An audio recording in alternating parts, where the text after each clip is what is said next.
Hello guys, welcome to our channel. This is Teja. ప్రస్తుతం మనతో పాటు సీనియర్ జర్నలిస్ట్ భరద్వాజ్ గారు ఉన్నారు. నమస్తే సార్. నమస్తే. సో టీడీపీ అధినేత నారా చంద్రబాబు నాయుడు గారు రీసెంట్గా అతని ప్రచారంలో ఒక మాట అయితే అన్నారు. జగన్మోహన్ రెడ్డి దళితులందరినీ కూడా మోసం చేశాడు, వాళ్ళ పిల్లల్ని కానీ వాళ్ళని కానీ మంచి పొజిషన్లో చూస్తాను అని చెప్పేసి మాట ఇచ్చాడు. అవన్నీ కూడా అబద్ధాలు. అలాగే దళిత నియోజకవర్గాల్లో రిజర్వేషన్ ఉన్న ఎవరైతే ఎమ్మెల్యే క్యాండిడేట్స్ ఉంటారో వాళ్ళకి ఇవ్వకుండా ఎవరైతే రెడ్లను పెళ్లి చేసుకున్నారో దళిత యువతులు లేదా దళిత యువకులు వాళ్ళకి మాత్రమే టికెట్లు ఇస్తున్నారంటూ కూడా చెప్పుకొచ్చారు. సో దాని గురించి అంటే చంద్రబాబు నాయుడు విచక్షణ కోల్పోయి మాట్లాడుతున్నాడు. విచక్షణ కోల్పోయి అంటే రెండు విషయాలు ఆయన ప్రధానంగా మాట్లాడుతున్నాడు. ఇప్పుడు జరుగుతున్న ఎన్నికల ప్రచార సభల్లో దళిత ఉద్ధరణ తన కార్యక్రమం అని చెప్తున్నాడు. ఆయన చెప్పి దళితులు ఎక్కడైనా చదువుకోవటానికి అవకాశం కల్పిస్తూ దానికి సంబంధించినటువంటి ఒక సబ్ ప్లాన్ ఇంప్లిమెంట్ చేస్తాను. వాళ్ళు అంటే అంబేద్కర్ పేరుతో వాళ్ళు విదేశాల్లో చదువుకోవడానికి కూడా సహాయం చేసేలాగా ఒక నిధి ఏర్పాటు చేశాను నేను గతంలో. జగన్ వచ్చి దాన్ని జగన్ పేరుతో మార్చుకున్నాడు. నేను దాన్ని తిరిగి అంబేద్కర్ పేరుకు మారుస్తాను అని మాట్లాడుతూ రెడ్లని పెళ్లి చేసుకున్న దళితులకి మాత్రమే రిజర్వ్డ్ సీట్లలో టికెట్లు ఇస్తున్నాడు అనేది మాట్లాడాడు ఆయన. ఇది విచక్షణ కోల్పోయి మాట్లాడటం. అంటే ఎన్నికల ప్రచారంలో అవతల ప్రభుత్వం మీద దాడి చేయటం అంటే అధికారంలో ఉన్నటువంటి పార్టీ మీద దాడి చేయకుండా విమర్శ చేయకుండా కుదరదు. కానీ లాజిక్ ఉండాలి దానికి. ఆ లాజిక్ మర్చిపోయి విమర్శలు చేస్తున్నాడు ఆయన. ఇప్పుడు ఏపీలో ప్రభుత్వ పాఠశాలలన్నీ చంద్రబాబు రోజుల్లో ఏమీ పట్టించుకోలేదు ఆయన. జగన్మోహన్ రెడ్డి రిపేర్లు చేసి స్కూళ్ళకి మరమ్మతులు చేసి పిల్లలకి ట్యాబ్లు ఇచ్చి అలాగే వాళ్ళు చదువుకోవటానికి ఇంగ్లీష్ మీడియంలోకి మార్చి ఇవన్నీ చేశాడు. చాలా సంస్కరణలు చేశాడు స్కూళ్ళకి సంబంధించి. అంటే దళిత పిల్లలకి మంచి చదువు తక్కువ ఖర్చులో అందేటువంటి ఏర్పాటు చేశాడు. దాన్ని మాట్లాడట్లేదు ఈ పెద్ద మనిషి. కార్పొరేట్ స్కూళ్ళల్లో దళితులు చదువుకోవడానికి డబ్బులు ఇస్తామంటున్నాడు. అంటే ఎవరికి ఇస్తారు ఈ డబ్బులు? కార్పొరేట్ విద్యా సంస్థలకు ఇస్తారు. ఇది ఆరోగ్యశ్రీ లాంటి కార్యక్రమమే. ఇప్పుడు ఆరోగ్యశ్రీ మీద ఉన్నటువంటి విమర్శ ఏమిటి? వైఎస్ రాజశేఖర రెడ్డి గారు ప్రవేశపెట్టినప్పుడు కార్పొరేట్ హాస్పిటళ్ళకి ప్రజల సొమ్ము ధారాదత్తం చేయటం కోసం ఈ పని చేస్తున్నాడు వైఎస్ రాజశేఖర రెడ్డి అని మాట్లాడారు. అందులో కొంత వాస్తవం ఉంది. మీరు మెరుగైన వైద్యాన్ని పేదలకు తక్కువ ఖర్చులో అందించాలి అనే కోరికుంటే ప్రభుత్వ ఆసుపత్రులనే వెల్ ఎక్విప్డ్గా మార్చొచ్చు కదా ఈ డబ్బులే పెట్టి. అది చేయకుండా మీరు ఎక్కడ వైద్యం చేయించుకుంటే అక్కడికి డబ్బులు ఇస్తాం మేము అని చెప్పేసి ఒక స్కీమ్ పెట్టాడు. ఆ స్కీమ్ వలన లబ్ధి పొందుతోంది ఎవరు? కార్పొరేట్ హాస్పిటల్స్ వాళ్ళు. అదే పద్ధతిలో ఇప్పుడు చంద్రబాబు నాయుడు గారు ఏం చెప్తున్నాడంటే దళితుల పిల్లలు ఎక్కడ చదువుకున్నా కానీ మేము ఫీజులు ఇస్తాం వాళ్ళకి అంటున్నాడు.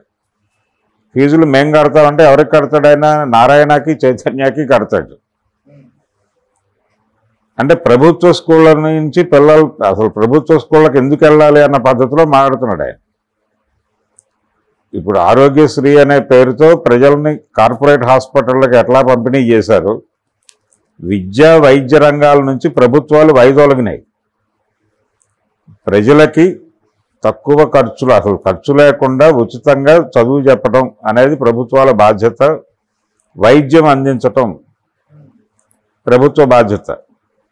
ఈ రెండు ప్రభుత్వ సెక్టార్లోనే నడిచేవి ఇంతకుముందు. మా రోజుల్లో గవర్నమెంట్ స్కూళ్ళల్లో కానీ లేదు గవర్నమెంట్ కాలేజీల్లో కానీ సీటు రాకపోతే మాత్రమే ప్రైవేట్ ఇన్స్టిట్యూషన్స్లో చేరేవాళ్ళు. మొదటి ప్రాధాన్యత ప్రభుత్వ పాఠశాలలకు కానీ ప్రభుత్వ కాలేజీలకు కానీ. ఇప్పుడు పరిస్థితి ఏంటి? గవర్నమెంట్ స్కూళ్ళల్లోనూ గవర్నమెంట్ కాలేజీల్లోనూ చేరటం అనేది నామోషిగా మార్చారు వీళ్ళు. మార్చి వైద్యం చేయించుకోవాలంటే కార్పొరేట్ హాస్పిటల్కే వెళ్ళాలి, చదువుకోవాలి అంటే కనుక కార్పొరేట్ స్కూళ్ళకి కాలేజీలకే వెళ్ళాలి అనే పరిస్థితి తీసుకొచ్చారు.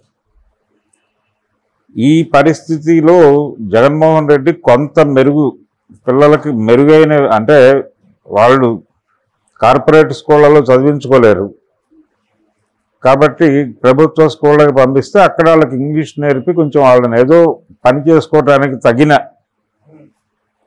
పద్ధతిలో వాళ్ళని తీర్చిదిద్దే ప్రయత్నం చేస్తున్నాడు. కనీసం దాన్ని విమర్శించడం తప్పిన, అంటే చంద్రబాబు నాయుడు మీద మేజర్గా ఉన్నటువంటి కంప్లైంట్ ఏమిటి, ఈయన ఏదైనా సరే కార్పొరేట్ లెవెల్లో మాట్లాడతాడు, ఏదైనా వ్యాపారమే, అమ్మకము కొనుగోలే చంద్రబాబు నాయుడు.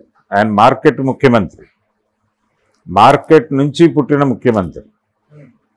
అందుకని దేన్నైనా సరే వ్యాపారంగానే చూస్తాడు ఆయన. అదే పద్ధతిలో ప్రజలతో మాట్లాడుతున్నాడు ఇప్పుడు. ఈ స్పిరిట్తోనే ఆయన గతంలో వ్యవసాయం దండగా, ఐటీ పండగ, ఇలాంటి మాటలన్నీ మాట్లాడాడు. ఈ మాట్లాడే క్రమాన్ని మీద విమర్శతోనే ప్రజలు ఆయన్ని 2004లో ఓడించి వైఎస్ రాజశేఖర రెడ్డిని అధికారంలోకి తీసుకొచ్చారు. ఇప్పటికీ ఆ ధోరణి మార్చుకోవాలి ఆయన. ఇప్పటికీ చాలా ఓపెన్గా ఆయన చెప్తోంది ఏమిటి, ఇప్పుడు జగన్మోహన్ రెడ్డి ప్రభుత్వ పాఠశాలలను కొంత అభివృద్ధి చేశాడు, దాన్ని తానెంత ముందుకు తీసుకెళ్తాను అనేది చెప్పచ్చు. నేను ఇంకా దాన్ని ఇలా అభివృద్ధి చేస్తాను, పేదలకు తక్కువ ఖర్చులో విద్య అందటానికి ఏం చేయాలో అది నా దగ్గర ఒక అద్భుతమైన ప్లాన్ ఉంది, అది చేస్తానని చెప్తే ఓకే, చప్పట్లు కొడతాం. కానీ డబ్బులు ఇస్తాను, మీరు చైతన్యలోనో నారాయణలోనో లేకపోతే మరో చోట జారండి అని చెప్పడం, ఇది ప్రభుత్వ సొమ్ముని కార్పొరేట్లకి దారాదత్తం చేయటమే. ఇది కూడా ఒక ఆరోగ్యశ్రీ లాంటి ప్రోగ్రామే. అది తప్పైనప్పుడు ఇది కూడా తప్పే. గత్యంతరం లేని పరిస్థితుల్లో ఎవరైనా అంటే అక్కడ ఏదైనా ఒక టెస్ట్ చేయించుకోవాలి, అక్కడ ఒక కార్పొరేట్ ఇన్స్టిట్యూట్కి పెడితే తప్ప టెస్ట్ అవ్వదు అనుకున్నప్పుడు ప్రభుత్వం సహాయం చేయటం వేరు. కానీ ఒక ప్రోగ్రామ్గా పెట్టేసి వీళ్ళందరినీ అక్కడికి తరలించి ఇది ఖాళీ చేసేసి ప్రభుత్వ పాఠశాలలు సర్వనాశనమైంది చంద్రబాబు నాయుడు గారి పాలనలోనే. ప్రభుత్వ పాఠశాలలే కాదు, ప్రభుత్వ ఆసుపత్రులు సర్వనాశనమైంది కూడా చంద్రబాబు నాయుడు గారి రోజుల్లోనే. చంద్రబాబు నాయుడు గారు కార్పొరేట్ హాస్పిటళ్ళకి జనాల్ని మళ్లించటానికి రకరకాల వ్యూహాలు పన్ని రకరకాల పనులు చేశాడు. ఎంబీబీఎస్ వాళ్ళు ఎంబీబీఎస్ చదివి చిన్న క్లినిక్ పెట్టుకుంటే వాళ్ళ మీద దాడులు చేయించాడు, ఆర్ఎంపీల మీద దాడులు చేయించాడు. మీకు సరైనటువంటి చదువు లేకుండా మీరు వైద్యం చేస్తున్నారు అని కేసులు పెట్టారు. ఎందుకు పెట్టారు ఈ కేసులు? మీరు వైద్యం, మీ దగ్గరికి వచ్చినటువంటి పేషెంట్ని దగ్గరలో ఉన్న ఏదైనా కార్పొరేట్ హాస్పిటల్కి రెఫర్ చేయండి. తలనొప్పికి ఒక మనిషి వచ్చి తలనొప్పి అంటే తలనొప్పికి నువ్వు మందు ఇస్తున్నావు, ఆ తలనొప్పి దేని వలన వచ్చిందో తెలుసుకోవాలి కదా. రకరకాల పరిస్థితులు ఉంటాయి శరీరంలో, అన్నిటికీ టెస్టులు చేయాలి. ఏమీ లేదు అనుకున్నప్పుడు నువ్వు సారిడాను ఏది ఒక 50,000 పెట్టి టెస్టులు చేసి ఈ తలనొప్పికి కారణం ఇంకేమీ లేదు, ఇతనికి స్ట్రెస్ వలన వచ్చింది అని నీకు నిర్ధారణ అయిన తర్వాత మాత్రమే సారిడాన్ ఇవ్వాడికి. లేకపోతే ఇంకొకటి డిస్ప్రిన్ రాసి టెస్టులు జరగాల్సిందే. అంటే టెస్టులు ఎవరు చేస్తాడు? కార్పొరేట్ హాస్పిటల్స్లో చేస్తారు, అక్కడికి డబ్బులు వెళ్ళాలి. ఇది ప్రోగ్రాం. ప్రైవేటు కార్పొరేట్ శక్తులకి దోచిపెట్టడం అనేది చంద్రబాబు నాయుడు గారు ప్రారంభించాడు ఆంధ్రప్రదేశ్లో, ఉమ్మడి రాష్ట్రంలో. అదే కొనసాగుతోంది. దాన్ని ఎక్కడో చోట బ్రేక్ చేసే ప్రయత్నం జరుగుతోంది.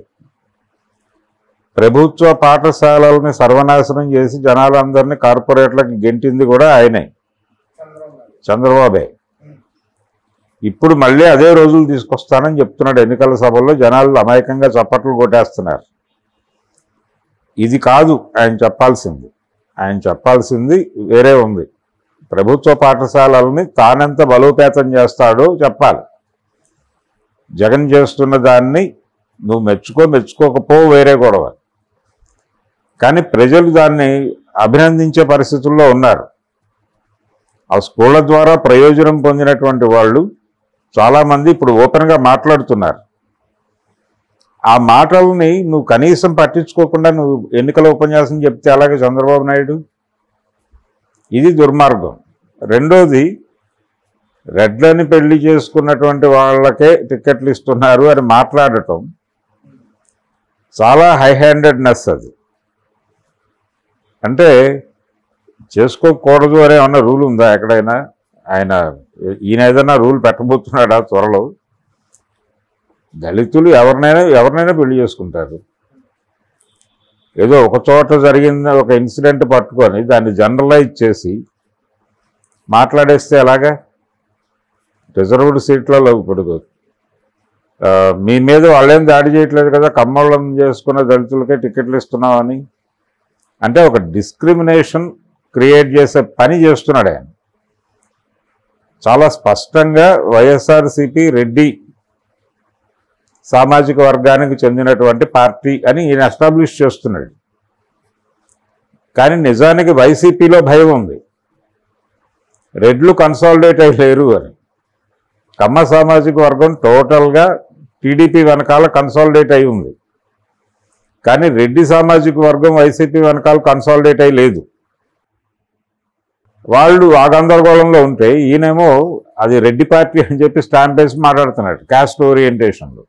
నువ్వు రెడ్డి పార్టీ అన్నప్పుడు రేపు పొద్దున కమ్మ పార్టీ అంటారు దీన్ని. నువ్వు ఇంత ప్రోగ్రెసివ్, ఇంత ఇది అంత అది అని చెప్పుకునే మనిషివి ఈ కుత్సిత రాజకీయాలు ఎందుకు చేయాలి? ఎందుకు ఈ అంటే ఇది రకరకాలుగా తప్పు. ఒకటి, దళితుల్ని అవమానపరచటమే. అంటే మీలో మీరే పెళ్లి చేసుకోవాలి తప్ప మీరు అగ్రకులాల వాళ్ళని చేసుకోకూడదని చెప్పడమే. ఒక రకమైన సాంప్రదాయవాదాన్ని కూడా ప్రమోట్ చేస్తున్నాడు ఈయన చంద్రబాబు నాయుడు గారు. ఈయనకెందుకు నొప్పి? వాళ్ళు ఎవరిని చేసుకుంటే ఈయనకెందుకు సమస్య? చేసుకున్న వాళ్ళకి చేసుకున్న వాళ్ళకి వాళ్ళు దళితులు అవునా కాదా అని మాత్రమే చూడు. ఇప్పుడు ఒక దళితుడికి ఒక రెడ్డి అమ్మాయికి ప్రేమ జరిగి వాళ్ళు పెళ్లి చేసుకుంటే ఆ దళిత్ కేటగిరీలో ఈ అమ్మాయికి ఇస్తున్నారా టికెట్, ఈ రెడ్డి అమ్మాయికి ఇస్తే నువ్వు మాట్లాడు, ఆ అబ్బాయికి ఇస్తే నువ్వెందుకు మాట్లాడాలి? నీకేం సంబంధం? ఇది ప్రాబ్లం. అందుకని చంద్రబాబు నాయుడు చాలా ప్రోగ్రెసివ్గా అగ్రెసివ్గా ప్రజలకు ఏదో చేయాలని మాట్లాడుతున్నాను తపనతో అంటున్నాడు. కానీ ఆ ఉపన్యాసాలు వింటుంటే చాలా దారుణంగా ఆయన అంటే ఇప్పటికీ ఆయన ఏం మారలేదు. ఆయన పాలన వస్తే, ఆయన రేపు ముఖ్యమంత్రి అయితే ప్రభుత్వ పాఠశాలలు సర్వనాశనం కావటం ఖాయం అనేది అర్థమవుతోంది. జగన్మోహన్ రెడ్డి ఏదైతే తన బలం అనుకుంటున్నాడో ఆ పేరెంట్స్ అందరూ తనకు అనుకూలంగా ఓటేస్తారని జగన్మోహన్ రెడ్డి అనుకుంటున్నాడు.